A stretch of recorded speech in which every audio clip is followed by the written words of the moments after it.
अजमेर के ऊपर जो दावी किया जा रहा है कि वहाँ शिवलिंग है, ये सोच से बाहर की बात है।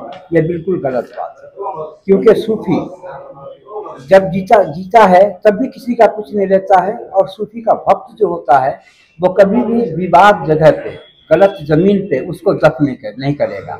ऐसा हो ही नहीं सकता है। और एक मंदिर के अंदर मंदिर को तोड़ के दफन करना ये नामुमकिन बात है। ये जो कुछ लोग ऐसा कर रहे हैं, ये सिर्फ ये समाज में अशांति करने के लिए कर रहे हैं। इससे मैं अपने सरकार से अनुरोध करता हूँ और पूरे सूफीवादी जितने भी है संगठन, सभी की तरफ से मैं अनुरोध करता हूँ कि इस चीज पे सरकार ध्यान दे, हमें शांति दे। हम सब भाई को, जितने जात है, सबको शांति से जीने की सहूलत दे और सरकार इस पर ध्यान दे, क्योंकि इसका 812 साल पार हो गया। ये 813वां साल चल रहा है। इसके बीच आज तक कभी कोई विवाद नहीं हुआ। अगर ऐसा होता तो इसके पहले भी विवाद होता। कुछ लोग हैं जो कुछ कह दिया उसके ऊपर ऐसा कर दिया, ऐसा तो मुनासिब नहीं है। ये साधारण चीज नहीं है।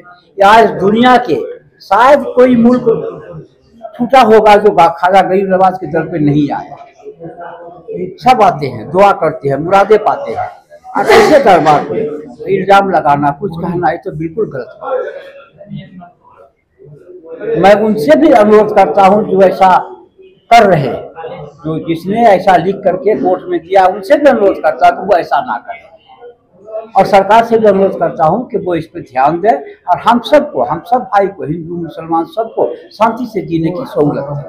আমি মেইন প্ৰেছ মিটটো দিছোঁ আজমেৰ দৰগাহ শ্বৰীফত, মানে হিন্দু সেনাই নিম্ন আদালতত তাত শিৱ মন্দিৰ থকা বুলি তেওঁলোকে এখন আবেদন দিছে। ইতিমধ্যে এইখন আবেদন নিম্ন আদালতে গ্ৰহণ কৰিছে।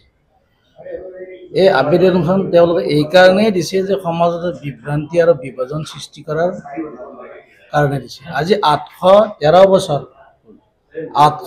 বছৰ তেওঁলোক মনে মনে থাকিল। যদি 813 বছৰৰ পিছত তেওঁলোকে ইছ্যু ডাইভাৰ্ট কৰাৰ এক ষড়যন্ত্ৰ। মূল কথাটো হ'ল যে আজমিৰ শ্বৰীফত অকল খাজা মঈনুদ্দিন সৃষ্টিকে সমাধিস্থ কৰা হোৱা নাই, তেওঁৰ লগত তেওঁৰ কেইবাজনো ভক্তক সমাধিস্থ কৰা হৈছে। পৃথ্বীৰাজ চৌহানে যি কমলা যাদুঘৰক আনিছিল, তেওঁকো তেওঁৰ খাজা মঈনুদ্দিন সৃষ্টিত তেওঁ মুৰিদ হোৱাৰ পিছত তেওঁৰ শিষ্য আৰু তেওঁকো তাত সমাধিস্থ কৰিছিল। গতিকে চুফীবাদী ৰুল মতে এজন মানুহক মৃত্যুৰ পিছত কোনো বিবাদমান ভূমিত তেওঁক কবৰস্থ কৰা নহয়। আৰু তাৰোপৰি আপোনাৰ যদি কাৰোবাৰ বেলেগৰ মাটিতো যদি সমাধিস্থ কৰা হয়, সেই পৰিয়ালটোৰ অনুমতি আৰু তেওঁলোক সেই বজাৰৰ উচিত মূল্য দি কিনে তেওঁক সমাধিস্থ কৰা হয়।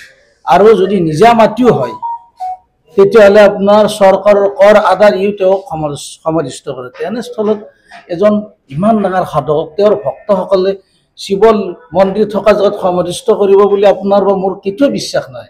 এইটো সম্পূৰ্ণ ভিত্তিহীন, মনে সজা।